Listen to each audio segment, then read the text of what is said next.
अस्सलाम वालेकुम स्टूडेंट्स, मोहम्मद आसिम फ़रीद की जानिब से आपको नेशनल कॉमर्स ग्रुप में खुशामदीद कहते हैं। स्टूडेंट्स, आज हम कंज्यूमर डिमांड थ्योरी का next topic rise and fall of supply को डिस्कस करने जा रहे हैं।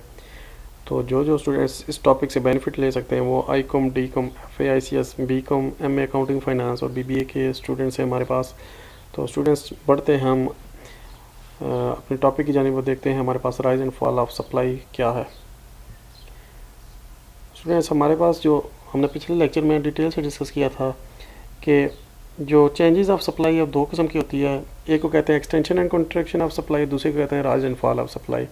एक्सटेंशन कॉन्ट्रैक्शन को उर्दू में कहते हैं रसद का फैलना और सिकुड़ना, और राइज एंड फॉल को ऑफ सप्लाई को कहते हैं रसद का बढ़ना और गिरना। स्टूडेंट, ये दोनों बिल्कुल अलग चीज़ें हैं। जो एक्सटेंशन कॉन्ट्रैक्शन होती है वो कीमत की वजह से होती है, प्राइस की वजह से, और प्राइस और क्वांटिटी सप्लाई का पॉजिटिव रिलेशन है। जब किसी चीज़ की प्राइस बढ़ती है तो सप्लाई भी बढ़ जाती है, जब किसी चीज़ की कीमत कम होती है तो सप्लाई भी कम हो जाती है। और राइज और फॉल जो है ये अदर देन प्राइस, यानी कि प्राइस को छोड़ के किसी और फैक्टर की वजह से जब चेंज आए तो उसको कहते हैं rise and fall of supply. तो जैसे हमने डिमांड में राइज एंड फॉल की थे, सेम टू सेम हमने सप्लाई में राइज एंड फॉल इसके हैं वो भी करेंगे। तो लेकिन उसके उलट चलते रहेंगे, क्योंकि उसमें नेगेटिव रिलेशन था, इसमें पॉजिटिव रिलेशन करेंगे। तो सबसे पहले हम देखते हैं पहले हम देखेंगे राइज ऑफ सप्लाई क्या है, फिर उसके बाद हम देखेंगे फॉल ऑफ सप्लाई क्या है। तो सबसे पहले हम देखते हैं कि राइज ऑफ सप्लाई से मुराद क्या है। स्टूडेंट, राइज ऑफ सप्लाई से मुराद ये है कि when the supply increases on the other factor rather than price, it is called rise of supply. कहता है कि जब किसी चीज़ की सप्लाई में इंक्रीज आती है प्राइस को छोड़ के बाकी किसी फैक्टर्स की वजह से, तो उसको कहते हैं राइज ऑफ सप्लाई। यानी कि सप्लाई में जो चेंज आए, इंक्रीज आए, प्राइस की वजह से ना आए, कोई और फैक्टर चेंज हुआ है तो उसकी वजह से सप्लाई में इंक्रीज आ गया, तो उसको कहते हैं राइज ऑफ सप्लाई। तो फैक्टर कौन से वो हम वीडियो के एंड में देखेंगे। तो सबसे पहले है कि इसकी जो राइज ऑफ सप्लाई है इसके दो केस करेंगे, फॉल ऑफ सप्लाई इसके दो केस करेंगे। राइज ऑफ सप्लाई का पहला केस ये है कि when price does not change but the supply increases because of some other factors like change in cost of production, technique of production और etcetera, it is called rise of supply. यानी कि हमारे पास जब कीमत change ना हो, कीमत तो फिक्स रहे लेकिन सप्लाई में इंक्रीज आए, इसको कहते हैं राइज ऑफ सप्लाई का पहला केस। यानी कि हमने देखा कि कीमत हमने फिक्स रखी और उसके बाद हमने सप्लाई को इंक्रीज़ कर दिया, तो इसको कहते हैं सप्लाई का राइज ऑफ सप्लाई का पहला case. In this table supply rise from 10 to 20 at the same price to, thus this table shows the rise of supply. क्या कहता है कि हमारे पास जो टेबल था प्राइस वो फिक्स थी, हमारे पास जो सप्लाई वो इंक्रीज़ हो गई, इसको कहेंगे राइज ऑफ सप्लाई। जब हम इसका ग्राफ करेंगे, एक्स एक्सिस पे सप्लाई हो गया, वाई एक्सिस पे आपके पास प्राइस होगी। तो आपने जब प्राइस देखी ये 2 सेम ही थी, तो स्टूडेंट्स ये काम कभी ना कीजिएगा 2 इधर दो दफ़ा लिख दें, इधर 1 2 3 इस तरह से चलें। और इधर आप देखें कि 10 20 है, तो आप 1 2 3 4 ना करें, 5 10 20 ना करें, आप कर दें 10 20 30, इसके हिसाब से चलें, ये आपके पास बेस्ट वो होगा, कम्बिनेशन होगा। तो आप देखें जब प्राइस आपके पास 2 थी, सप्लाई आपके पास 10 थी, ये प्राइस 2 और ये सप्लाई 10। यहाँ से आप आगे लेके आएँ और यहाँ से आप कर्व को ऊपर लेके जाएँ, तो यहाँ पे एक डॉट लगा दें। उसके बाद जब प्राइस आपके पास 2 थी तो आपके पास सप्लाई होगी 20।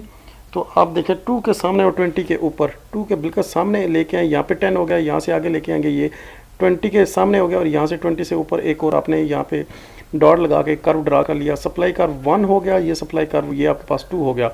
ये ओरिजिनल सप्लाई कर्व था, ये राइज ऑफ सप्लाई कर्व नीचे वाला हो गया। स्टूडेंट, यहाँ पे डिफ्रेंशिएट कीजिएगा। जब हमने डिमांड का केस किया था, डिमांड ऊपर की तरफ राइज होती है, सप्लाई नीचे की तरफ राइज होती है, ठीक है। ये उसके बिल्कुल उलट चलते हैं, यानी कि उसमें जो हमारा बना था, कर्व बना था, वो नेगेटिव स्लोप था, उसमें जो राइज ऑफ डिमांड था वो ऊपर की तरफ था, फॉल ऑफ डिमांड नीचे की तरफ था। लेकिन इसमें हम उलट कर रहे हैं, जो राइज ऑफ सप्लाई वो नीचे की तरफ होगा, फॉल ऑफ सप्लाई ऊपर की तरफ होगा।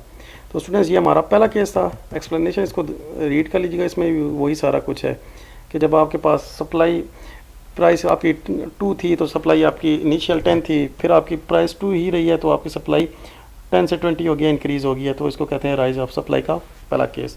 दूसरे केस को देखते हैं, दूसरा केस क्या कहता है।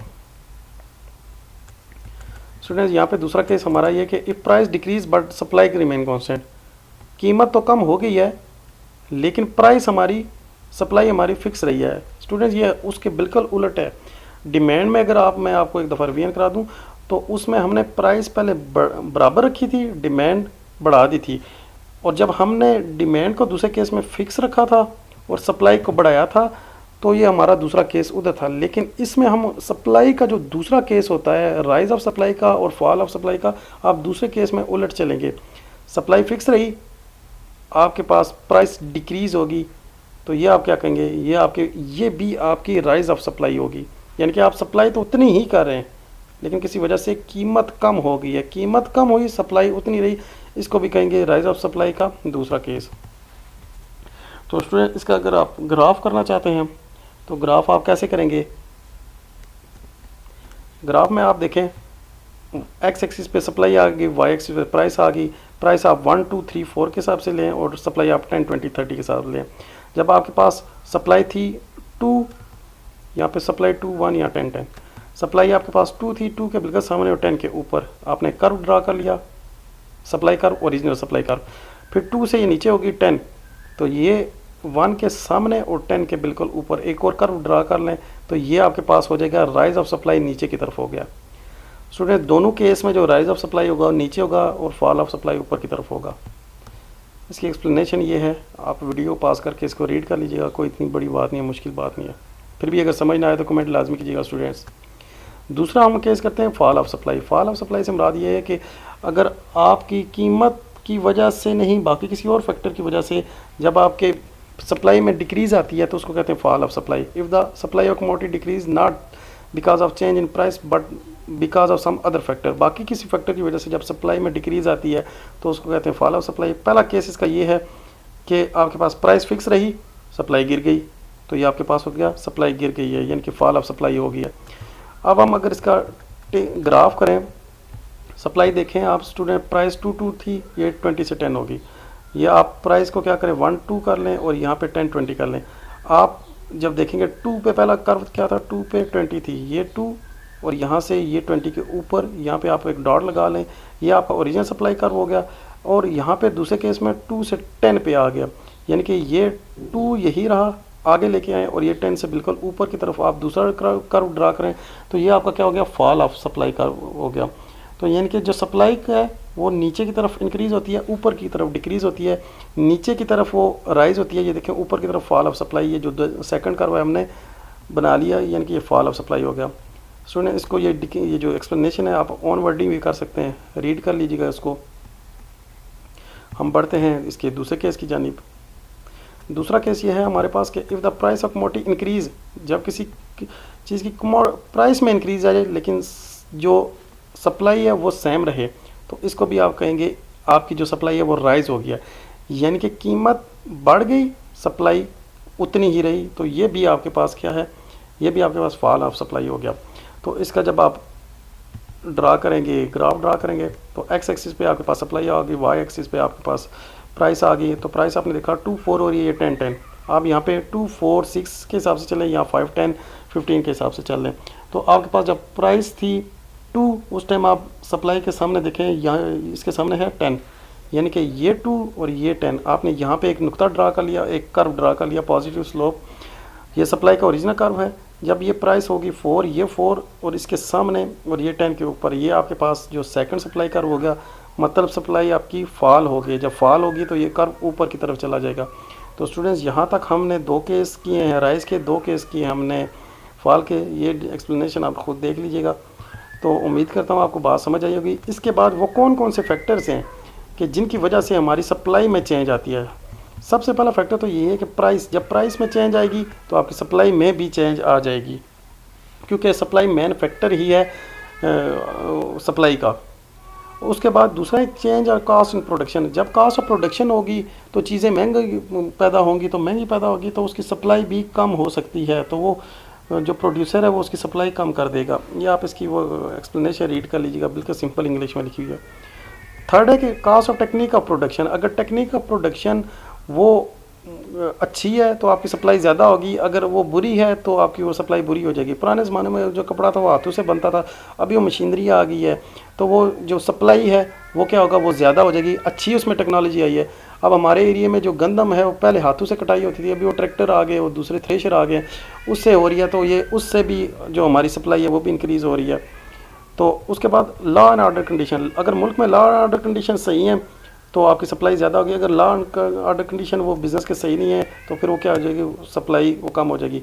चेंज इन वेदर, अगर वेदर आपका ठीक होगा सप्लाई ठीक होगी, वेदर ख़राब हो जाएगा तो आपकी सप्लाई भी ख़राब हो जाएगी।